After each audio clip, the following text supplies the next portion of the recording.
नमस्कार. हॅलो सह्याद्रीच्या आजच्या भागात सगळ्यांचं मनापासून स्वागत करते. मी डॉक्टर मृण्मयी भजक.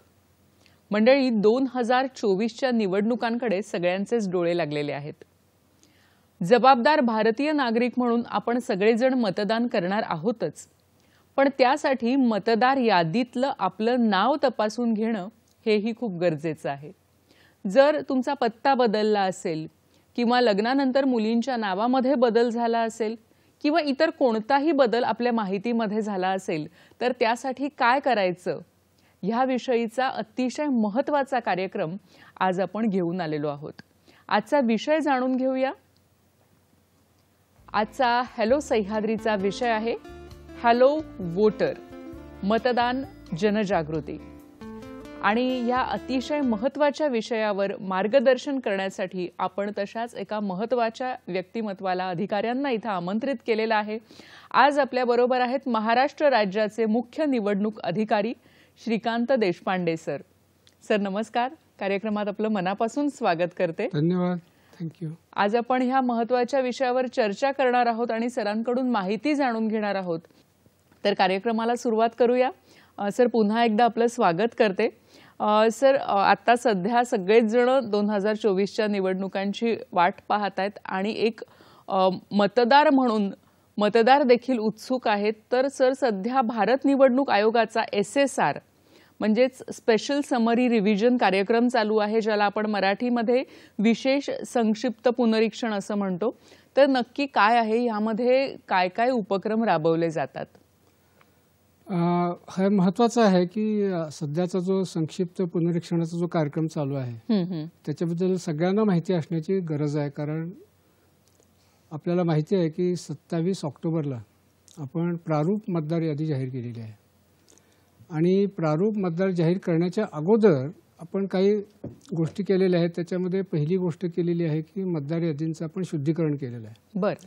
म्हणजे आपण प्रत्येक मतदाराला केंद्रस्तरीय अधिकारी जे आहेत त्यांनी घरोघरी भेटीचा कार्यक्रम केला होता आणि प्रत्येक मतदार हा आहे की नाही, तिथेच राहतो की नाही याची खात्री केली होती. त्याला आपण व्हेरिफिकेशन म्हणतो. आणि महाराष्ट्रातल्या सगळ्या मतदारांचं आपण व्हेरिफिकेशन केलं. त्याच्यामध्ये जे मयत आढळले किंवा जे कायमस्वरूपी सोडून गेलेले आहेत त्यांची वगळणी आपण केली. काही लोकांचे फोटो व्यवस्थित नव्हते तर ते आपण त्याच्यामध्ये बदलून दिले.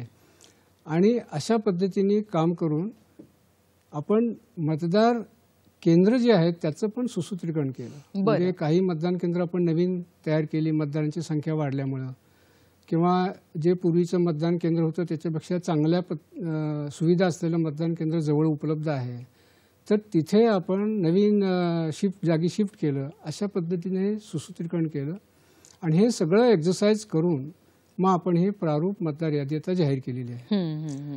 आता इथून खरं म्हणजे संक्षिप्त पुनरीक्षणाचा कार्यक्रम सुरू होतो की 27 ऑक्टोबर ते 9 डिसेंबर हा जो कालावधी आहे ज्याला आपण दावे आणि हरकती याच्यासाठी आपण हा राखीव ठेवलेला आहे.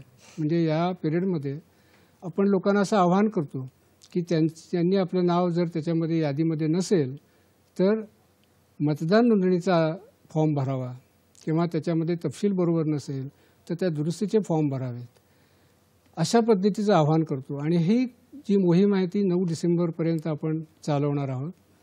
त्याच्यामध्ये वेगवेगळ्या कॅम्पेन्स असतील, कॅम्प्स असतील, त्याची पण प्रसिद्धी प्रत्येक जिल्ह्यामध्ये जिल्हाधिकारी करतात. म्हणजे जसं काल आणि परवा आपण प्रत्येक मतदान केंद्रावर केंद्रस्तरीय अधिकारी ठेवला होता आणि तिथे त्यांना सांगितलं होतं की लोकांना की तुमचे जर काही फॉर्म भरायचे असतील तर तिथं सुद्धा येऊन तुम्ही ते भरू शकता. तसंच 24 आणि 25 नोव्हेंबरला पण ते प्रत्येक मतदान केंद्रावर मतदान केंद्रस्तरीय अधिकारी असणार आहे. त्यामुळे त्यांची पण मदत आपल्याला घेता येते. काही कॅम्प्स आहेत, जसे काही तृतीयपंथीयांसाठी कॅम्प्स असतील किंवा विद्यार्थ्यांच्यासाठी कॉलेजमध्ये कॅम्प्स असतील तर त्याची माहिती त्या त्या जिल्ह्यामध्ये प्रसिद्ध केली जाईल. तसेच आपण विशेष ग्रामसभा 1 ते 7 नोव्हेंबरपर्यंत घ्यायला सांगितलेली आहे. त्याच्यामध्ये त्या ग्रामसभा होत आहेत, त्याच्यामध्ये मतदार यादीचं वाचन होत आहे. तर हे वेगवेगळी मोहीम जी आहे ती आपण मोहीम सुरू आहे. आणि मग 9 डिसेंबर नंतर मग आपण 26 डिसेंबरपर्यंत जे अर्ज प्राप्त होतात त्याच्यावर आपण कारवाई करतो आणि कारवाई झाल्यानंतर मग आपण जानेवारीच्या पहिल्या आठवड्यात म्हणजे साधारणतः 5 जानेवारीला आपण अंतिम यादी प्रसिद्ध करतो बर आणि तिथं आपली पुनरीक्षणाचा कार्यक्रम संपतो. म्हणजे असे हा पुनरीक्षणाचा कार्यक्रम म्हणजे थोडक्यात ही उजळणी आहे मतदार यादीची. कुठं कमी आहे, कुठं राहून गेलं असेल किंवा काय दुरुस्ती असतील तर ती दुरुस्त्या करण्यासाठी किंवा नवीन मतदार योजनेची विशेष मतदार आहेत त्यांची नोंदणी करण्यासाठी एक संधी आहे. अशा ह्याचं आपण त्याला हे करतो आणि ह्याला आपण संक्षिप्त पुनरीक्षणाचा कार्यक्रम असं म्हणतो. बरोबर आहे. म्हणजे ह्या कालावधीत म्हणजे 9 डिसेंबर पर्यंत जर आपल्याला काही बदल करायचे असतील, नावात बदल झाला असेल, पत्त्यात बदल झाला असेल तर तो आपल्याला लगेचच कळवायला लागेल. सर यासाठी तुम्ही सर्वेक्षण वगैरे करता का? जसं मी आत्ता सांगितलं की प्रारूप मतदार यादी जेव्हा आपण प्रसिद्ध केली त्याच्या अगोदर आपण सगळ्या याचं फिजिकल व्हेरिफिकेशन सगळ्या मतदारांचं महाराष्ट्रातलं केलेलं आहे. म्हणून ह्या संक्षिप्त पुनरीक्षण काळामध्ये आपण पुन्हा हे सर्वेक्षण करत नाही. ते याच्यामध्ये जे कॅम्पेन्स असतात त्याच्यामध्ये कॅम्प्स आहेत किंवा मतदान केंद्राच्या ठिकाणी मतदान केंद्रस्तरीय अधिकारी उपस्थित आहेत त्या ठिकाणी आपण तिथे फॉर्म देऊ शकता किंवा त्यांची मदत घेऊ शकता. त्यामुळे असं स्वतंत्र आपण आता पुन्हा सर्वे ह्याच्यामध्ये करत नाही. पण याच्यामध्ये एक गोष्ट तुम्हाला नमूद करावीशी मला वाटते की सध्याचं जे मतदार यादी बनवायचं काम चालू आहे त्याच्यामध्ये जी अर्हता दिनांक आहे ती आपली 1 जानेवारी 24 आहे. बरं. ते 1 जानेवारी 24ला ज्यांचं 18 वर्ष पूर्ण होत आहे अशा लोकांचे अर्ज आपण यावेळेला स्वीकारतो आहोत. परंतु आता कायद्यामध्ये थोडासा असा बदल केलेला आहे की 18 वर्ष पूर्ण व्हायची सुद्धा आता आपल्याला वाट पाहायची गरज नाही. कारण आता दर तिमाहीला म्हणजे एप्रिलला 1 एप्रिल, 1 जुलै, 1 ऑक्टोबर या तारखेला सुद्धा आपण ही प्रक्रिया पुनरीक्षणाची करतो. आणि त्यामुळे ज्यांचा जन्म 1 ऑक्टोबर 2024 या दिवशी जर आपण 18 वर्ष पूर्ण होत असतील तर त्यांचे आपण आगाऊ सुद्धा फॉर्म्स या निमित्ताने या कॅम्पेनमध्ये आपण घेतो. त्यामुळे 17 वर्ष पूर्ण झाल्यानंतर सुद्धा आपल्याला ॲडव्हान्स फॉर्म भरण्याची सुविधा या वर्षापासून आपण दिलेली आहे.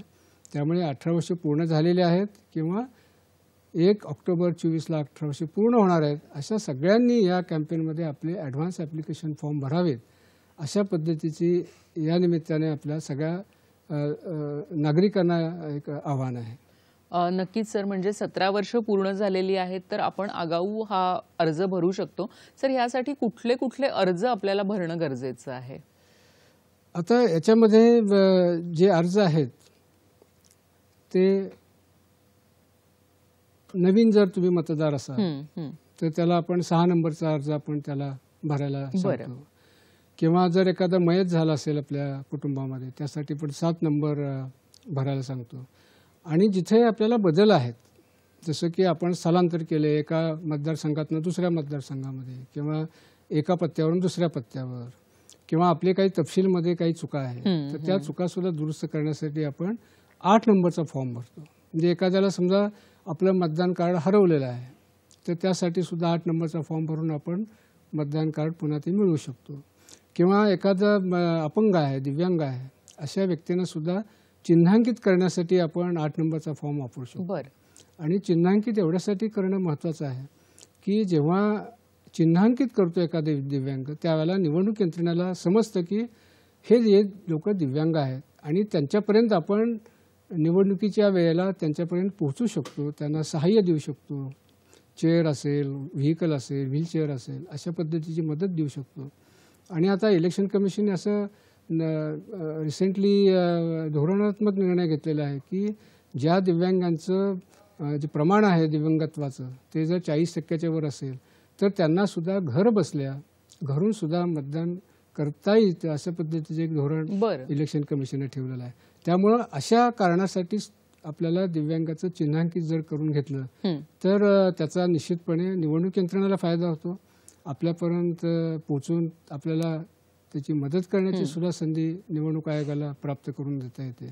त्यामुळे असे हे फॉर्म्स आपल्याला भरून त्याच्यामध्ये नाव नोंदवता येतं किंवा त्याच्यामध्ये दुरुस्तीही करता येतं. बरं सर, तुम्ही म्हणालात की चिन्हांकित आपल्याला करता येतं, पण मग ते इतरांनाही कळतं का की आपण समजा कोणी अपंग म्हणून जर चिन्हांकित केलं तर ते सगळ्यांना कळतं जर ऑनलाईन केलं तर, की फक्त निवडणूक आयोगालाच कळतं? हां, म्हणजे याच्यामध्ये अनेक दिव्यांगांचे असं ॲप्रिहेन्शन असतं मनामध्ये की बाबा माझं नाव त्याच्यात चिन्हांकित केलं तर ते माझं जगजाहीर होईल का माझं अपंगत्व.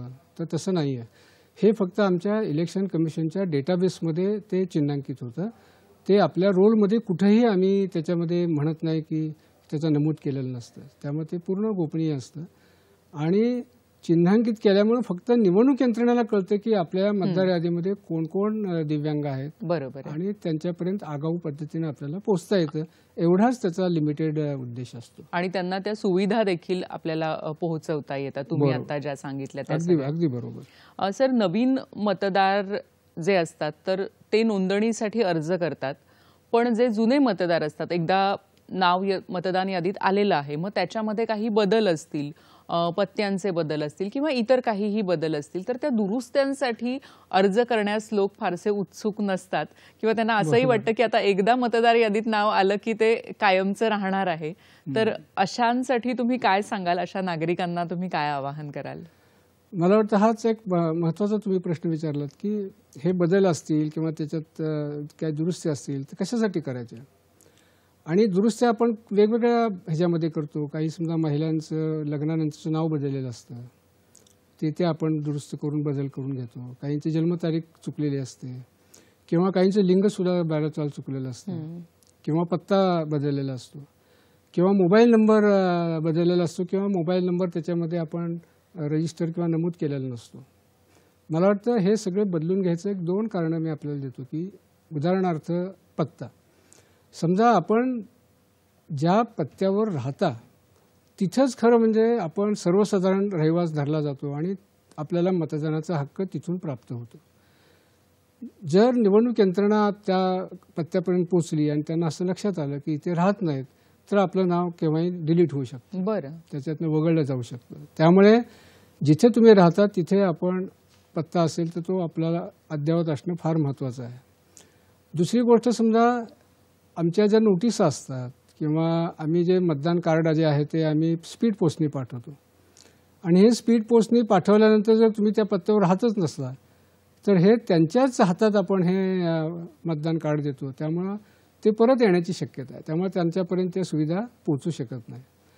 जर आपण मोबाईलचा जर विचार केला तर मोबाईल नंबर आपल्या याच्यामध्ये जर नमूद असेल ॲक्युरेटली किंवा त्याच्यात बदल झाला असेल तर त्यात बदल केलेला असेल तर मोबाईलच्या माध्यमातून सुद्धा अनेक सुविधा इलेक्शन कमिशन नागरिकांना देतं. की जसं जेव्हा इलेक्शन असतात त्यावेळेला त्यांना त्याच्यामध्ये मेसेजेस जातात की आपलं नाव ह्या पोलिंग स्टेशनला आहे किंवा आपला मतदानाचा दिवस हा आहे, ही वेळ आहे. आपलं जे वोटर स्लिप असते ती सुद्धा आपण त्याच्यामध्ये द्यायची व्यवस्था करतो. किंवा भविष्यामध्ये ज्या ज्या सुविधा SMS द्वारे किंवा WhatsAppद्वारे निवडणूक आयोग देऊ शकेल अशा सर्व सुविधा आपल्या मोबाईलवर देऊ शकतात. पण आपला मोबाईल तिथे व्यवस्थित असला पाहिजे किंवा नमूद केला असला पाहिजे. मला वाटतं सर्व सुविधा आपल्यापर्यंत व्यवस्थितपणे पोहोचवण्यासाठी त्याच्यातले जे बदल आहेत ते सगळे बदल आपण दुरुस्त करून घेतले पाहिजेत. आता महिला समजा नाव बदललं आहे तर आणि जुनं नाव त्यांचं मतदार यादीमध्ये आहे तर कुणीही ऑब्जेक्शन घेऊ शकतं की ह्या त्या नाही आहे.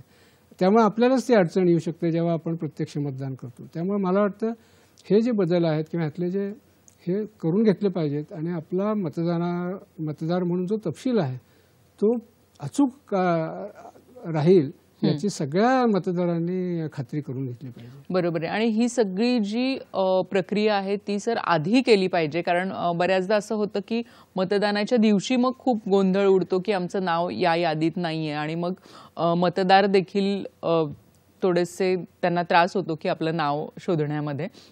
त्यामुळे ही सगळी प्रक्रिया आहे ही आधी करणं खूप गरजेचं आहे जेणेकरून आपलं मतदान हे अतिशय सुलभ पद्धतीने होऊ शकतं. सर, तुम्ही आता काही अर्ज सांगितले, त्या अर्जांबद्दल खूप कमी लोकांना माहिती असते किंवा जरी ऐकलेलं असलं तरी ते अर्ज नक्की कुठे भरायचे हे माहिती नसतं. तर याबद्दल तुम्ही काय मार्गदर्शन कराल? खरं म्हणजे ह्याचे 2 प्रकार आहेत की ज्यांनी आपण अर्ज भरू शकतो.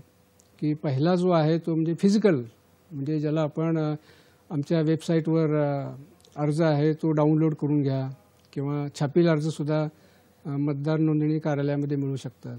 तर तिथे आपण ते फिजिकली भरू शकतात. त्याचे डॉक्युमेंट्स त्याला जोडून ते आपण तिथे देऊ शकतो. हा एक झाला फिजिकल मोड. पण दुसरा एक मोड महत्त्वाचा आहे की तो म्हणजे ऑनलाईन सुद्धा तुम्ही घर बसल्या हे करू शकता. बरं. आणि ऑनलाईन भरण्यासाठी 2 व्यासपीठं आपल्याकडे आहेत. की पहिलं म्हणजे आमचं एक पोर्टल आहे voters.eci.gov.in.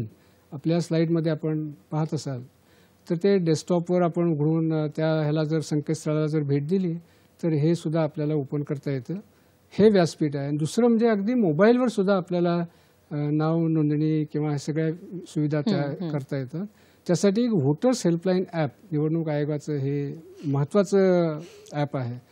आणि हे ॲप जर आपल्या मोबाईलवर डाउनलोड केलं तर आपण मोबाईलवर सुद्धा सर्व प्रक्रिया सगळ्या सुविधाच्या प्रक्रिया आपण पूर्ण करू शकतो. मला वाटतं ऑनलाईन मोड फार पॉप्युलर होत आहे. म्हणजे माझ्याकडे जे डेटा आहे त्याच्यामध्ये जवळजवळ 80% आसपास जे अर्ज आहेत ते जवळजवळ ऑनलाईन पद्धतीने येतात. आणि हे फार सोपे आहेत, सहज आहेत आणि फार युजर फ्रेंडली आहेत. त्यामुळं ह्या कुठल्याही मोडमधनं जरी आपण अर्ज केला तर तो आमच्यापर्यंत पोहोचतो.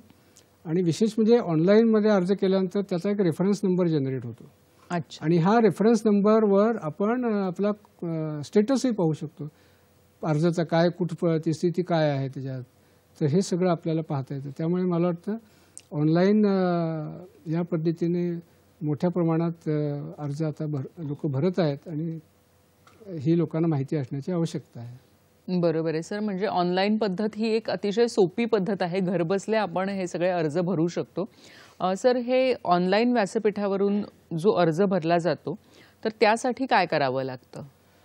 तर त्याच्यासाठी आपल्याला एक महत्त्वाची डॉक्युमेंट्स असतात. पण त्याच्या अगोदर आपल्याला हे कसं वापरायचं ऑनलाईन मोड ते समजून घ्यायला पाहिजे. की आता एक स्लाईडमध्ये मी दाखवतो की तुम्हाला त्याच्यामध्ये 2 हे जसं मी म्हटलं व्होटर्स पोर्टलवरची एक संकेतस्थळ आहे आणि दुसरं व्होटर्स हेल्पलाईन. आता व्होटर्स हेल्पलाईन आणि संकेतस्थळाच्या प्रक्रिया सर्वसाधारणपणे सारख्याच आहे. त्याच्यामध्ये फरक जास्त नाही आहे. आता व्होटर्स हेल्पलाईन ॲपमध्ये हे ॲप तुमचा आयफोन असेल किंवा अँड्रॉइड तुम्ही वापरत असाल तर दोन्ही ठिकाणी ते ॲप स्टोअरमध्ये किंवा ह्याच्यामध्ये प्ले स्टोअरमध्ये उपलब्ध आहे. ते तुम्ही डाउनलोड करायचं तुमच्या मोबाईलमध्ये. आणि हे डाउनलोड केल्यानंतर कुठलेही ॲप डाउनलोड केल्यानंतर ते जनरली विचारतात की तुमची agree with the terms condition. ते तुम्ही होय म्हटलं की मग नंतरचा एक पर्याय येतो की तुम्ही तुमची लँग्वेज निवडा. मग तुम्ही त्यात समजा मराठी निवडलं तर ते तुमच्या मोबाईलवर ते ॲप डाउनलोड होतं. बरं. एकदा डाउनलोड तुमचं झाला की मग तुम्हाला तुमचा एक अकाउंट तयार करायला लागतो त्या ह्याच्यामध्ये. आता जसं ईमेलवर आपण अकाउंट तयार करतो किंवा कुठल्याही पोर्टलवर आपण अकाउंट तयार करतो तसंच ह्याच्यामध्ये अकाउंट करायला लागतं. आणि व्होटर्स जे पोर्टल आहे जिथे आपण हे करतो तिथं साईनअप जसं तुम्ही पाहू शकता तिथे की साईनअपचा एक मार्क असतो. तिथं जर केलं तर तुम्हाला मग तो फॉर्म येतो. मग त्या फॉर्ममध्ये तुम्ही जे पर्टिक्युलर्स आहेत ते भरले तर मग त्याचा पासवर्ड तयार होतो. पासवर्ड तयार करून मग ते अकाउंट तयार होतं. जे तुम्ही केव्हाही पुन्हा लॉग इन करू शकता. व्होटर्स हेल्पलाईनमध्ये जेव्हा तुम्ही एक्सप्लोअर म्हणून त्याच्यामध्ये 3 आडव्या लाईन असलेले एक बटन आहे त्याला जर आपण हे केलं तर तुम्हाला सगळा तो मेनू येतो. आणि त्याच्यामध्ये मग लॉग इनचा तुम्हाला दिसेल. लॉग इन किंवा गेस्ट युजर किंवा असे मेनू येतात. त्याच्यामध्ये तुमचं जर खातं ऑलरेडी असेल तर लॉग इन करून तुम्ही होऊ शकता. पण तुम्ही नवीनच आहात तर लॉग इनचा तुम्ही जसा म्हणजे तो ऑप्शन दाबा. लॉग इन केल्यानंतर मग तिथं न्यू युजर कारण तुम्ही पहिल्यांदाच करताय म्हणून न्यू युजरचा एक ऑप्शन तुम्हाला दिसेल त्याच्यामध्ये. तो त्याला केला की मग त्याच्यामध्ये पुढची जी प्रक्रिया आहे तुमचं अकाउंट तयार करण्याची ती सुरू होते. आणि याच्यामध्ये 2च गोष्टी तुम्हाला लागतात. एक तुमचा मोबाईल नंबर लागतो आणि तुमचा ईमेल जर तुमच्याकडे असेल तर. तो ऑप्शनल आहे. म्हणजे असेल तर चांगली गोष्ट आहे. म्हणजे त्याच्या माध्यमातून सुद्धा इलेक्शन कमिशन आपल्याकडे पोहोचू शकतं. तर तुम्ही मोबाईल तुम्ही त्याच्यात एंटर केला की तुम्ही सेंड OTPचा येतो आणि ते OTP आल्यानंतर तो तिथं भरला की मग त्याच्यानंतर आपण स्वतःचा पासवर्ड आपण क्रिएट करू शकतो. आणि पासवर्ड क्रिएट करायचा आणि तो कन्फर्म केला की तुमचं खातं तयार होऊ शकतं. आता हे पासवर्ड करण्यामध्ये सुद्धा काही जे सूचना आहेत त्यासुद्धा त्याच्यामध्ये नमूद केलेले असतात की बाबा कमीत कमी 6 अक्षरं त्याच्यामध्ये असावीत. त्यात कमीत कमी एक अंक असावा 0 ते 9 पैकी. एक स्पेशल कॅरेक्टर असावं, जसं स्टार आहे किंवा @ आहे. आणि कमीत कमी एक अक्षर त्यातलं कॅपिटल लेटर असावं. अशा पद्धतीने का पासवर्ड आपण तयार करू शकतो. आणि हा पासवर्ड मग तिथे तुम्ही टाकला आणि तिथं कन्फर्म पुन्हा त्याच्यामध्ये केला तर तुमचं अकाउंट तयार होतं. आणि मग you successfully create an account. आणि एकदा तुमचं अकाउंट तयार झाला की मग तुम्ही त्या ॲपवरच्या किंवा त्या संकेतस्थळावरच्या सगळ्या सुविधा आपण याच्यामध्ये मिळवू शकतो. आणखी एक गोष्ट महत्त्वाची आहे की तुम्ही समजा वोटर्स हेल्पलाईन ॲपवर तुम्ही तुमचा पासवर्ड तयार केला, अकाउंट तयार केलं, तर त्याच अकाउंटचे क्रेडेन्शियल्स तुम्हाला वापरून जे संकेतस्थळावर जे सुविधा तुम्हाला प्राप्त करून घ्यायच्यात तर त्या सुद्धा घेता येतात. म्हणजे त्यासाठी वेगळा तुम्हाला पासवर्ड क्रिएट करायची गरज नाही. त्यामुळे एकदाच क्रिएट केला तर दोन्ही ठिकाणी तो पासवर्ड लागतो. त्यामुळे तुम्ही लॉग इन करताना तुमचा मोबाईल नंबर, त्याचा OTP आल्यानंतर त्याचा OTP भरायचा आणि पासवर्ड त्याच्यामध्ये नमूद केलेला असतो. तिथं जर तो पासवर्ड भरला तर you enter into the app. मग ते ॲप तुमचं सगळ्या सुविधा घेण्यासाठी फिट राहतं, व्यवस्थित सुरू होतं. नक्कीच. म्हणजे या ऑनलाईन पद्धतीमुळे अनेक सुविधा आपल्याला घरबसल्या प्राप्त झालेल्या आहेत. तसंच संकेतस्थळावर आणि ॲपवर दोन्हीकडे तुम्ही तोच पासवर्ड ठेवू शकता किंवा तेच क्रेडेन्शियल्स ठेवू शकता. आणखी बरीच माहिती या विषयावर आपण जाणून घेणार आहोत आणि सरांकडून मार्गदर्शन करून घेणार आहोत. आता वेळ झाली एका छोट्याशा विश्रांतीची. पाहत रहा हॅलो सह्याद्री.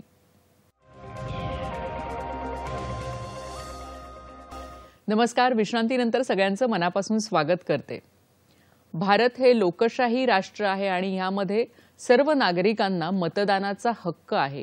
मतदानाचा हक्क आहे तसंच ते कर्तव्य देखील आहे. आणि त्यासाठी नक्की आधी आपल्याला कशा पद्धतीने नाव नोंदणी करायची आहे, काही बदल असल्यास काय आपल्याला अपडेट करायचं आहे आपल्या मतदार यादीमध्ये, याविषयी माहिती करून घेतोय. आणि आज आपल्याबरोबर आहेत महाराष्ट्र राज्याचे मुख्य निवडणूक अधिकारी श्रीकांत देशपांडे सर.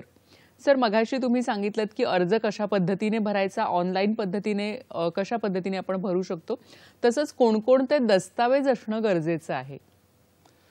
हा महत्त्वाचा प्रश्न आहे. कारण यासाठी 3 दस्तावेज लागतात. पहिलं म्हणजे त्याचा फोटो. आणि तो फोटो जेव्हा आपण ऑनलाईन करतो मोबाईलवर, त्या मोबाईलच्या कॅमेरावर सुद्धा तो आपण फोटो घेऊ शकतो आणि अपलोड करू शकतो. त्याच्यात काही अडचण येत नाही.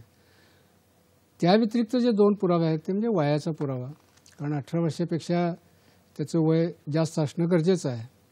आणि दुसरा पुरावा म्हणजे त्याचा निवासाचा पुरावा. हे 2 पुरावे फार महत्त्वाचे आहेत.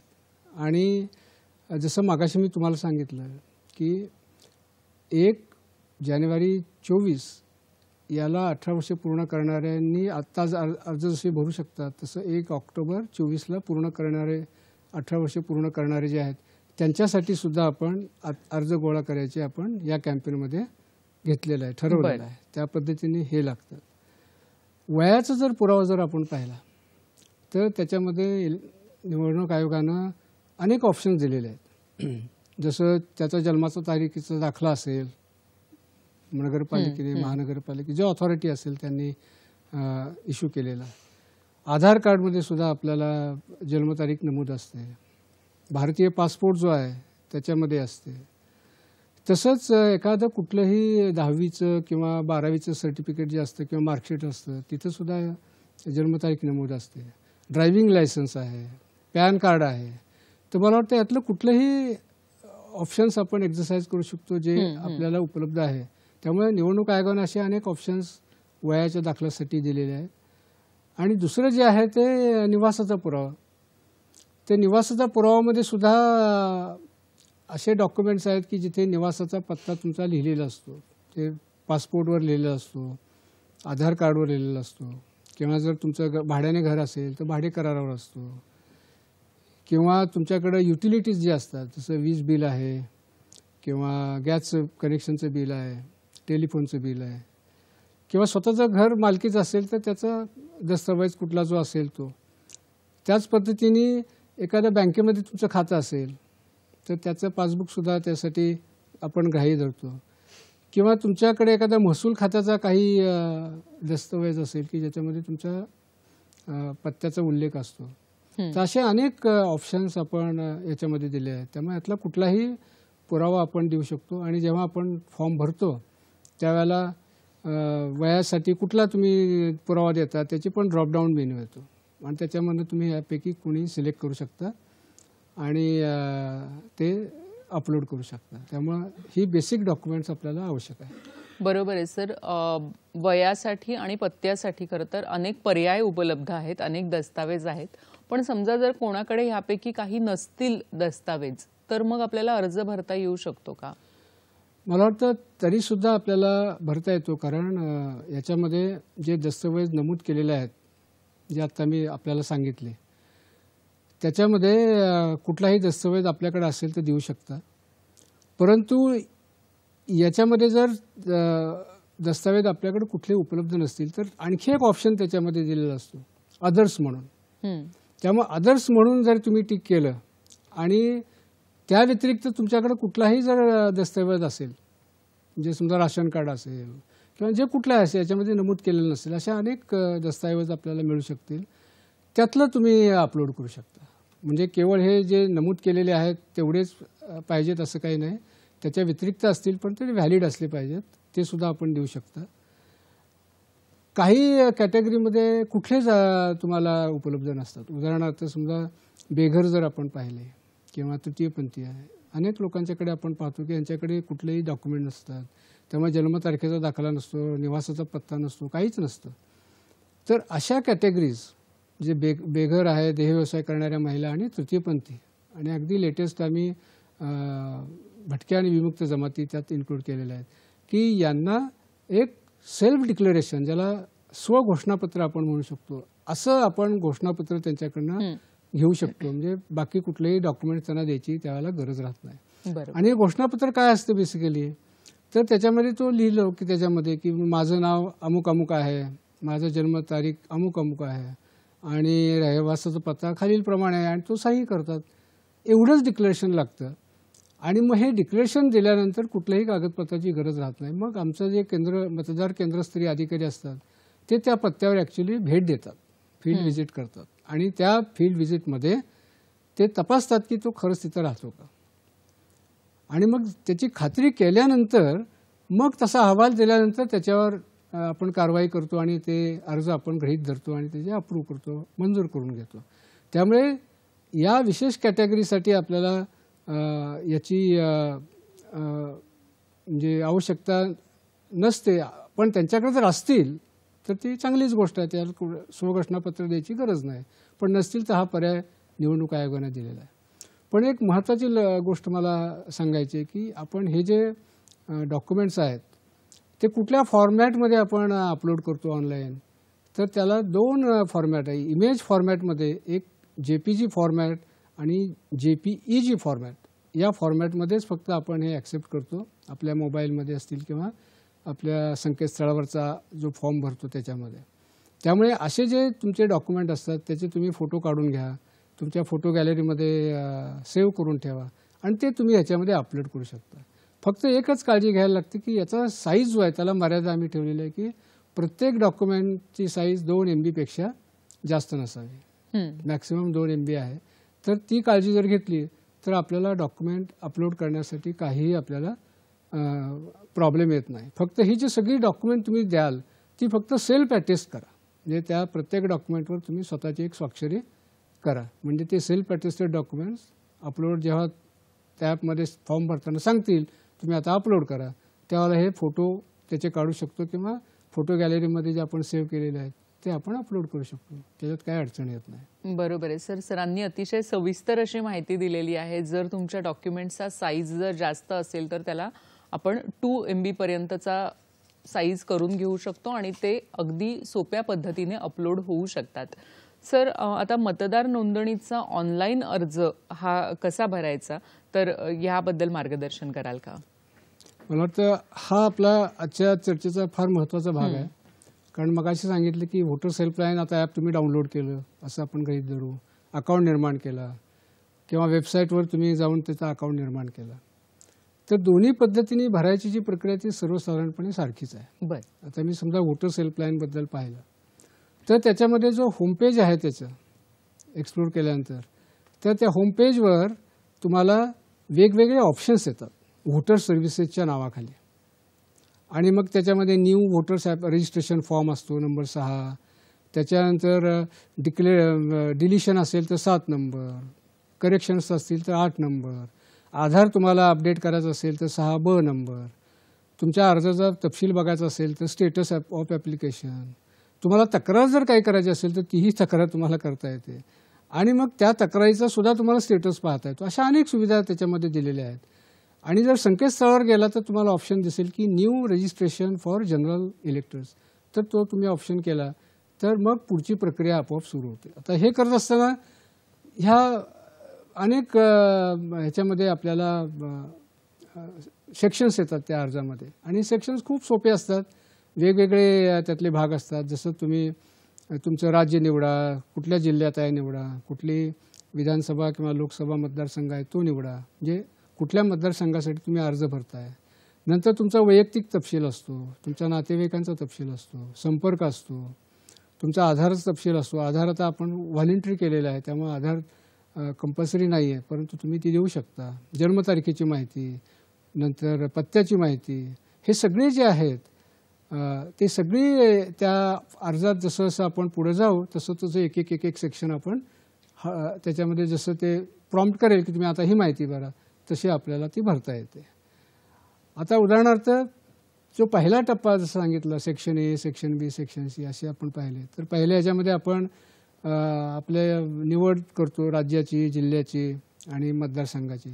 हे करत असताना नीट निवडा, म्हणजे त्याच्यामध्ये चुका होऊ देऊ नका, म्हणजे त्याच मतदारसंघामध्ये तुमचं नाव नेमलं जाईल. वैयक्तिक माहितीमध्ये तुमचं पहिलं नाव आणि आडनाव असतं. तुम्ही जेव्हा तिथे इंग्रजीमध्ये लिहिलं तर ते खाली जे आहे तिथं ॲटोमॅटिकली मराठीमध्ये तिथे दिसेल आणि ते मराठीमध्ये आहे त्याच्यामध्ये जर काही चूक असेल तर ते सुद्धा तुम्हाला तुमच्या जो इन्स्टॉल केलेलं असतं तुमच्या मोबाईलमध्ये त्याच्या आधारे तुम्ही ते मराठी मजकूरमध्ये बदल करू शकता किंवा तिथे प्रिंटरचा पण ऑप्शन दिलेला असतो. आणि मग त्याच्यामध्ये एका नातेवाईकीची आपल्याला माहिती द्यायची असते. आई असतील घरातले, वडील असतील, पत्नी असेल, तर ती माहिती भरायची. त्याच्यानंतर मग पुढे आपले बाकीचे तपशील भरण्यासाठी पुढचा स्क्रीन तुम्हाला उपलब्ध होईल. त्याच्यामध्ये मग आपण मोबाईल क्रमांक जे संपर्कासाठी जे आहेत ते मोबाईल क्रमांक आणि ईमेल ID जर तुमच्याकडे असेल तर तो देऊ शकता. शक्यतो स्वतःचा मोबाईल द्यावा किंवा कुटुंबात असेल तर आईचा किंवा वडिलांचा जो कुटुंबातला त्याचा मोबाईल दिला तरी चालू शकतो.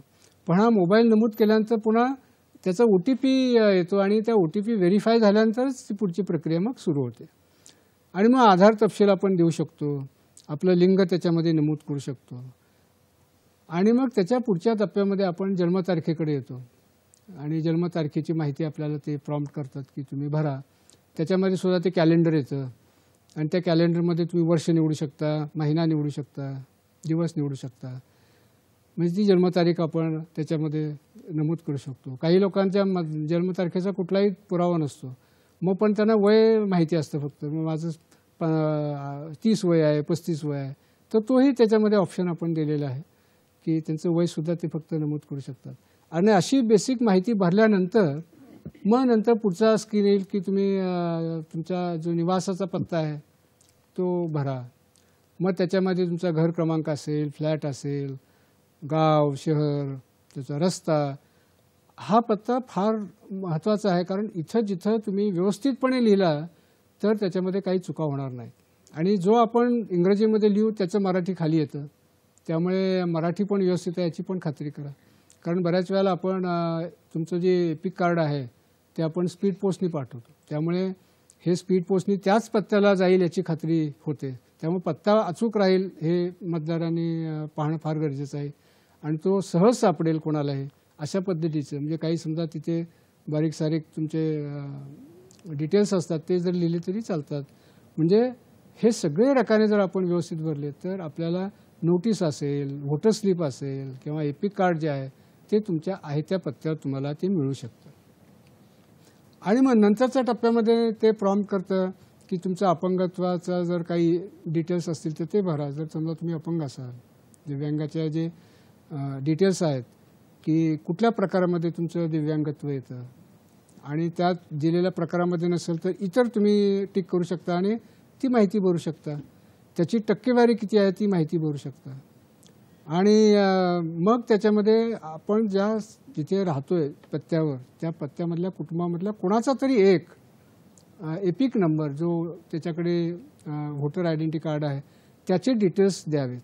हा डिटेल्स एवढ्यासाठी महत्त्वाचा आहे की समजा तुम्ही त्या कुटुंबातल्या समजा एकाचा एपिक नंबर दिला तर आम्हाला समजतं की तो कुठल्या मतदारसंघामध्ये, कुठल्या पार्टमध्ये, कुठल्या पोलिंग स्टेशनला तो अटॅच केलेला आहे. त्यामुळे तुमचं पण नाव त्याच पोलिंग स्टेशनला तुमच्या फॅमिलीबरोबर जाईल. म्हणून हा उद्देशाने आपण त्याचे डिटेल्स मागितलेले असतात की कुटुंबातलं कोणाचं तरी आम्हाला एपिक कार्डचे डिटेल्स द्या. म्हणजे हे आम्हाला सोपं जातं. म्हणजे तुमचं नाव भलत्याच मतदार केंद्रामध्ये जाणार नाही याची आम्ही खात्री करतो. आणि त्याच्यानंतरचा पुढचा जो आहे की जे तुम्ही डिटेल्स दिलेले आहेत त्याचे पुरावे तुम्हाला जोडायला लागतात. आता उदाहरणार्थ तुमचा रेसिडेन्सचा पुरावा आहे. मग पुढच्या वेळेला मग जो स्क्रीन येईल त्याच्यामध्ये विचारेल की दस्तऐवज तुम्ही जोडा. मग त्याच्यामध्ये दस्तऐवज निवडा. त्याच्यामध्ये ड्रॉपडाऊन मेन्यू होतो की कुठला तुम्ही घेणार आहेत, आधार कार्ड आहे, कुठला आहे, जे काय असेल ते तुम्ही तिथे निवडू शकता. आणि त्यातलं नसेल तर अदर हा ऑप्शन निवडू शकता. आणि मग त्याच्यामध्ये आपण चूज फाईल म्हणतो आपण. जर तुम्ही कॉम्प्युटरवर काम करत असाल तर ते डेस्कटॉपमध्ये तुमच्याकडे जे ठेवलेलं आहे, स्टोअर केलेलं आहे ते अपलोड करू शकता. मोबाईलवर काम करत असेल तर तुमचे जी कॅमेरा किंवा गॅलरी असे 2 ऑप्शन येतात. मग कॅमेरा असेल तर तुम्ही त्याच वेळेला त्या मोबाईलचा कॅमेरा आहे त्याने त्याचे फोटो काढू शकता आणि अपलोड करू शकता. किंवा तुम्ही तुमच्या फोटो गॅलरीमध्ये स्टोअर केला असेल तर त्या फोटो गॅलरीमधनं तुम्ही अपलोड करू शकता. त्यामुळे हा दस्तऐवज आपण निवासाचा जसा आहे तसंच आपला बाकीचे दस्तावेज आहेत की डेट ऑफ बर्थचा असेल तो आपल्याला असंच अपलोड करता येतो. किंवा फोटो असेल तोही असा अपलोड करता येतो. फोटो काढता येतो मोबाईलच्या याच्यावरनं किंवा तुमच्या फोटो गॅलरीमधून अपलोड करू शकता. म्हणजे हे सगळं झाल्यानंतर बेसिक डिटेल्स तुमचे पूर्ण होतात. आणि नंतरचा जो टप्पा आहे त्या फॉर्ममधला तो म्हणजे तुमचं घोषणापत्र. बरं, की तुम्ही जी दिलेली माहिती आहे ती बरोबर आहे, त्याच्यात काही चूक नाही. कारण याच्यामध्ये जर चुकीची माहिती दिली तर तो दंडनीय अपराध आहे. आणि म्हणून ही डिक्लेरेशन त्याच्याकडनं आपण घेतो. कुठून फॉर्म भरला ते ठिकाण आपण त्याला नमूद करायला सांगतो. तुमचं जन्मगाव त्याच्यामध्ये नमूद करायला सांगतो. आणि हे फॉर्म सगळा डिक्लेरेशन जेव्हा तुम्ही भरता त्यानंतर मग तुम्ही तो सबमिट केल्यानंतर मग तुम्हाला तो तुमचा फॉर्म प्रिव्ह्यूमध्ये सगळा तो फॉर्म तुम्हाला दिसतो. म्हणजे जो आत्तापर्यंत सगळे डिटेल्स भरलेले आहेत तो सगळा फॉर्मच तुम्हाला त्याच्यामध्ये दिसतो. तो प्रिव्ह्यूचं तुम्हाला ते कॅप्चर जर तुम्ही भरला आणि प्रिव्ह्यूचा बटन दाबला तर तुम्हाला तो सगळा प्रिव्ह्यू दिसतो. त्याच्यामध्ये सगळा फॉर्म तुम्हाला दिसतो. आता इथे मात्र तुम्ही लक्ष ठेवलं पाहिजे की आपण भरलेल्या फॉर्ममधले जे डिटेल्स आहेत ते व्यवस्थित भरलेले आहेत. त्याच्यामध्ये काही चुकीचं नाही आहे किंवा करेक्शन्स नाहीत याची खात्री करावी. आणि मग तो आपण सबमिट करतो. आणि सबमिट केल्यानंतर मग तुम्हाला एक मेसेज येतो मोबाईलवर की your application has been successfully submitted. आणि हा तुमचा रेफरन्स नंबर आहे. फ्युचर यासाठी तुम्ही हा सेव्ह करा. आणि त्याच्यामध्येच एक बटन आहे की तुम्ही एक्नॉलेजमेंट डाउनलोड करू शकता. त्याच्यामध्ये तुमचा सगळा फॉर्म पण डाउनलोड होतो भरलेला ऑनलाईन आणि तुमचे रेफरन्स नंबर पण डाउनलोड होतो. त्यामुळे तुम्हाला फ्युचर रेफरन्ससाठी हा रेफरन्स नंबर तुम्हाला वापरता येतो. आता इथं तुमची ॲप्लिकेशन भरण्याची प्रक्रिया ही पूर्णपणे होते. आता याच्यामध्ये मी सांगितलं की तुमचा प्रिव्ह्यू आपण घेतो, त्याच्यामध्ये डिक्लेरेशन भरतो, त्याच्यामध्ये बाकीच्या ज्या गोष्टी करतो ह्या गोष्टी सगळ्या फॉर्म्सला कॉमन आहेत. फक्त कॉमन कुठल्या नाही आहेत तर कशासाठी आणि कुठलं दस्तावेज तुम्ही अपलोड करता तेच फक्त कॉमन नाही. त्या प्रकारावरती अवलंबून राहतं. तेवढाच फक्त बदल असतो.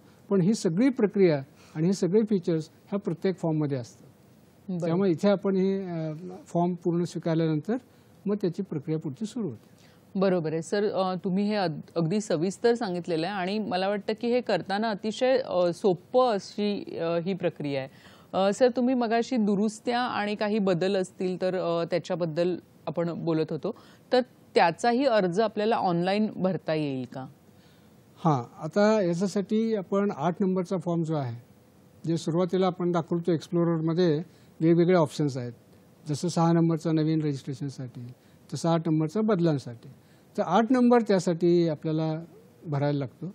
आणि याच्यामध्ये काय काय दुरुस्त्या आपण करू शकतो की याच्यामध्ये आपण आपला रेसिडेन्स बदलला असेल, पत्ता बदलला असेल किंवा एका मतदारसंघातून दुसऱ्या मतदारसंघात गेलो असेल ते आपल्याला बदलता येतं, बरं. तपशील बदलता येतो, किंवा आपण दिव्यांग असेल आणि ते त्याच्यामध्ये चिन्हांकित नाही झालेलं तर ते करू शकतो, किंवा आपण आपलं कार्ड हरवलेलं आहे किंवा खराब झालेलं आहे तर ते आपण बदलून घेऊ शकतो. अशा अनेक गोष्टी आपण या फॉर्ममध्ये आपण करून घेऊ शकतो. या फॉर्मचं आणखी एक वैशिष्ट्य आहे की हा फॉर्म तुम्ही स्वतः भरू शकताच, पण तुम्ही दुसऱ्यांसाठी सुद्धा तुमच्याच ॲपमधनं हा फॉर्म भरू शकता. म्हणजे तुम्ही तुमच्यासाठीच नव्हे तर इतरांसाठी सुद्धा ह्या दुरुस्त्या तुमच्या मोबाईलवर तुमच्या अकाउंटमधनं करू शकता. हा एक महत्त्वाचा आहे. म्हणून तिथं 2 ऑप्शन येतात. तुम्ही ॲप्लिकेशन स्वतःसाठी करता आहात की इतरांसाठी करता आहात.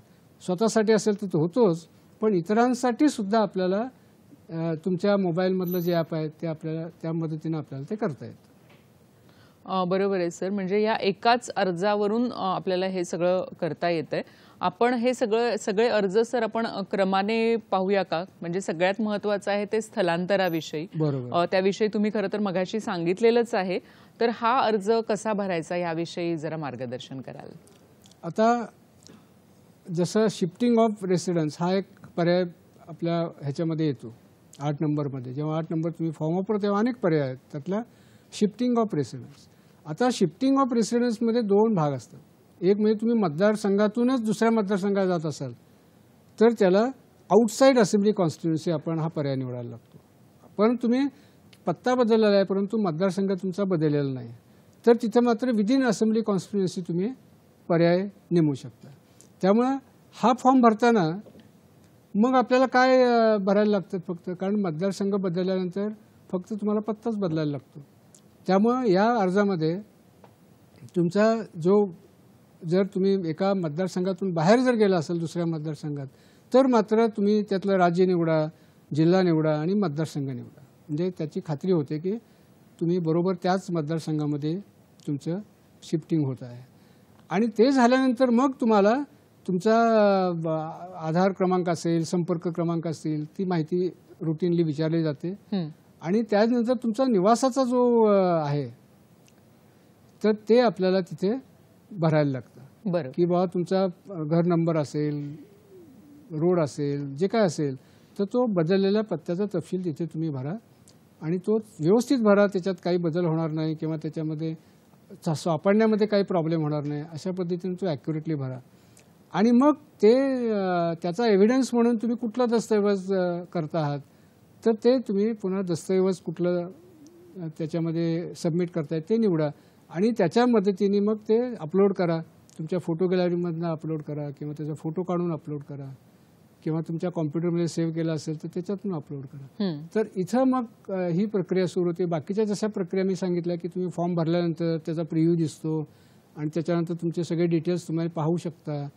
पुन्हा सबमिट केल्यानंतर तुम्हाला रेफरन्स नंबर मिळतो. ह्या प्रक्रिया सगळ्यांना सेम असतात.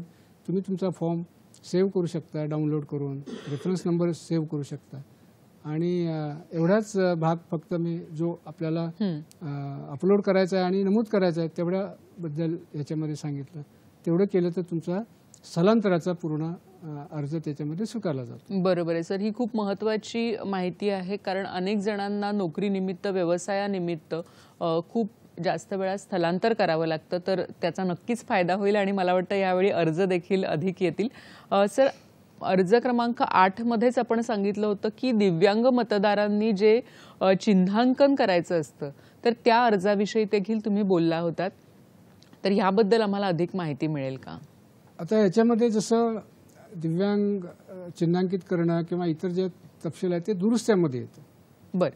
त्यामुळं आपण शिफ्टिंग ऑफ रेसिडेन्स जसं मी सांगितलं तसं करेक्शन ऑफ एंट्रीजसाठी एक ऑप्शन येतो आणि correction of entries of existing electoral roll जो तुमचं मतदार यादीमध्ये नाव आहे त्याचं आपल्याला तिथे येतं आणि मग ते एंट्रीज त्याच्यामध्ये दिसतात. आता याच्यामध्ये जो मार्किंगसाठी जो आहे त्या मार्किंग तुम्ही जर सिलेक्ट केला तर त्याच्यामध्ये तुम्हाला 2-3 पर्याय दिसतात की दिव्यांगत्वाची टक्केवारी किती आहे ते तुम्ही भरू शकता.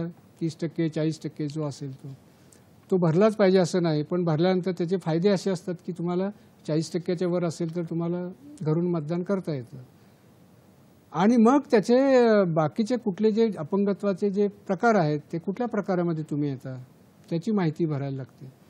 आणि दिव्यांगाचं प्रमाणपत्र जर तुमच्याकडे असेल तर तुम्ही अपलोड करू शकता त्याच्यामध्ये. म्हणजे आम्हाला खात्री पडते की तुम्हाला डायरेक्टली आम्ही व्होटिंग फॉर होमची सुविधा डायरेक्टली देऊ शकतो. नाहीतर ज्या वेळेला आपण इलेक्शन डिक्लेअर होतात त्यावेळेला मग आपल्या यादीमधले जे दिव्यांग आहेत कोण आहेत ते आपण तपास घेतो, त्यांच्यापर्यंत पोहोचतो आणि त्यांच्याकडे जर 40% वर जर प्रमाणपत्र असेल तर त्यांना आपण ती सुविधा देतो. बाकीच्यांना मात्र ही सुविधा आपण देता येत नाही. त्यामुळं ज्यांच्याकडे उपलब्ध आहे त्यांनी ते भरावा. अशा पद्धतीचं आपण दिव्यांगाचं चिन्हांकित करू शकतो. बरोबर आहे सर. सर कधी कधी आपलं जर वोटर आय डी जर खराब झालं असेल किंवा काही नैसर्गिक आपत्तीमुळे ते नष्ट झालं असेल तर त्यासाठी आपल्याला काय करता येऊ शकतं? बऱ्याच वेळेला लोकांची पण असते अडचण की हरवलेलं आहे समजा उदाहरणार्थ, किंवा एखाद्या आपत्तीमध्ये ते जळून गेलेलं आहे किंवा प्रॉब्लेम झालेला आहे तर, किंवा म्युटिलेट झालेलं आहे, इतकं खराब झालं आहे की ते चेहराच ओळखू येत नाही त्याच्यामध्ये. अशा परिस्थितीमध्ये आपण issue of replacement of epic हा आपल्याला करता येतो. इथं आपण विदाऊट करेक्शन्स आहेत. म्हणजे जे तुमचं मतदार यादीमध्ये नाव आहे ते जसे तसं कुठलाही बदल न होताच फक्त तुम्हाला एपिक तुम्हाला कार्ड मिळेल. पण त्याच्यामध्ये जर बदल असतील तर माझा असा सल्ला राहील की तुम्ही ते बदल करा. आणि बदल केल्यानंतर जेव्हा तुमचा अर्ज स्वीकारला जाईल त्यावेळेला तुम्हाला आपोआपच एपिक कार्ड नवीन मिळेल. त्यासाठी पुन्हा वेगळा अर्ज करायची गरज नाही. परंतु तुमच्या तपशिलामध्ये काही बदल नाही, काहीच करेक्शन नाही, तर हा issue of replacement epic without correction हा एक्झरसाइज करा. आणि त्याच्यानंतर तुम्ही त्याचा जो तपशील आहे तो तपशील भरा. म्हणजे त्याच्यामध्ये तपशीलमध्ये येतात की तुमचं हरवलं असेल तर लॉस्ट म्हणून तुम्ही मार्क करा, किंवा एखाद्या आपत्तीमध्ये डिस्ट्रॉय झालं असेल तर तसं नमूद करा, किंवा ते खराब झालेलं आहे म्युटिलेट झालं असेल तर ते करा. पण जे हरवलेलं आहे तिथं मात्र तुम्हाला एक पोलीस ठाण्यामध्ये तक्रार दाखल करायला लागते हरवलं म्हणून, आणि त्याची FIR कॉपी आपल्याला याच्यामध्ये दस्तऐवज म्हणून आपल्याला ते अपलोड करायला लागते. बरोबर आहे. आणि बाकीच्या ठिकाणी फक्त आपण डिक्लेरेशन घेतो की बाबा माझं आता हरवलेलं आहे, हरवलं नाही म्हणजे तुमचं आगीतच नष्ट झालेलं आहे, तिथं आपण काही प्रूफ मागत नाही. परंतु म्युटिलेट झालं असेल, खराब झालं असेल तर आम्ही त्याला म्हणतो की तुम्ही हे जे एपिक आहे ते जेव्हा तुम्हाला नवीन मिळेल त्यावेळेला तुम्ही ते आम्हाला परत करणार आहात, अशा पद्धतीची हमी आपण घेतो. आणि त्यांना ते विनामूल्य आपण ते एपिक कार्ड त्यांना स्पीड पोस्टने त्यांच्या घरी आपण ते पाठवू शकतो. बरोबर आहे सर. मला वाटतं सर तुम्ही खूप खरं तर वेगवेगळे जे प्रेक्षकांच्या मनातले प्रश्न आहेत त्यांची उत्तरं दिलेली आहेत. मतदार यादीत आपलं नाव कसं तपासायचं ह्याविषयी आम्हाला काय सांगाल? आता त्याच्यापूर्वी एक तुम्हाला मी सांगेन की आपला अर्ज जो आहे तो कसा आपण त्याची स्थिती काय आहे पाहू, म्हणजे ते स्टेटस कसा बघायचा. बरं. तर त्याच्यामध्ये सुद्धा आपल्याला लक्षात येईल की know your status of application म्हणून तुम्हाला येईल. आणि त्या स्टेटस ऑफ ॲप्लिकेशनमध्ये तुम्ही तुमचा मोबाईल भरा, मोबाईल नाही तुमचं ते रेफरन्स नंबर जो आहे तो तुम्ही भरा, आणि कुठल्या राज्यातनं तुम्ही केलेलं आहे ते राज्याची निवड करा. एवढं केलं की बरोबर तुम्हाला त्याचे सगळे डिटेल्स मिळतात. म्हणजे व्होटर्स हेल्पलाईनमध्ये ह्या जसं स्लाईडमध्ये दाखवलेलं आहे तसे मिळतात, किंवा तुम्ही सबमिशन स्टेजवर आहात किंवा BLO अपॉइंट झालेला आहे, तुमची फील्ड व्हिजिट झालेली आहे आणि ॲक्सेप्ट केलेलं आहे किंवा रिजेक्ट केलं आहे, सगळी माहिती तुम्हाला व्होटर्स हेल्पलाईन ॲपवर मिळते. तशीच माहिती तुम्हाला संकेतस्थळावर सुद्धा त्याच पद्धतीने मिळते, त्याच्यात काही फरक नाही. नक्कीच. आता तुम्ही जो प्रश्न दुसरा विचारला की मतदार यादीमध्ये नाव आहे हे कसं तुम्ही ओळखा, तर त्याच्यामध्ये दोन्ही ठिकाणी आपल्याला ओळखता येतं. त्याच्यामध्ये पद्धती सारखीच आहे आणि त्यासाठी वेगवेगळे ऑप्शन्स आहेत. म्हणजे तुम्ही मतदार तुमचा कार्ड जर असेल तर त्याच्यावर बारकोड असतो किंवा QR कोड असतो, तो तुम्ही स्कॅन करू शकता, किंवा सर्च बाय डिटेल्स, जर त्याचे डिटेल्स तुमचे नाव तुमचं आडनाव हे सगळे डिटेल्स तुम्ही भरले तरी तुम्हाला ते सर्च करता येतं, किंवा एपिक कार्ड नंबर असेल त्याच्यावर सर्च करता येतं. आणि संकेतस्थळावर तुमचा मोबाईल जरी तुमचा असा युनिक तर मोबाईलवरनं पण सर्च करता येतं. असे वेगळ्या पद्धतीने आपण हे सर्च करू शकतो आणि त्याचे डिटेल्स आपल्याला मिळवता येतात. नक्कीच सर, आपण अतिशय महत्त्वाची माहिती ह्या कार्यक्रमातून दिलेली आहे आणि मुख्य म्हणजे संकेतस्थळ आहे आणि ॲप देखील आहे, तर त्याचाही उपयोग आपण करू शकता. जर आपल्याला काही शंका असतील तर तिथून आपण मेल ID जो सरांनी सांगितलेला आहे तिथेही आपण आपले प्रश्न पाठवू शकता. सर, आपण इथे आलात आणि अतिशय महत्त्वाची माहिती आमच्या सगळ्या दर्शकांना दिलीत आणि जे नवीन आता मतदार होणार आहेत त्यांच्यासाठी देखील ही माहिती अतिशय उपयुक्त होती. आमच्या संपूर्ण हॅलो सह्याद्रीच्या टीमतर्फे आपले मनापासून आभार मानते. खूप खूप धन्यवाद. धन्यवाद. थँक्यू. दर्शको, आपण पुन्हा भेटूया नवीन कार्यक्रमात नवीन विषयासह. तोपर्यंत नमस्कार.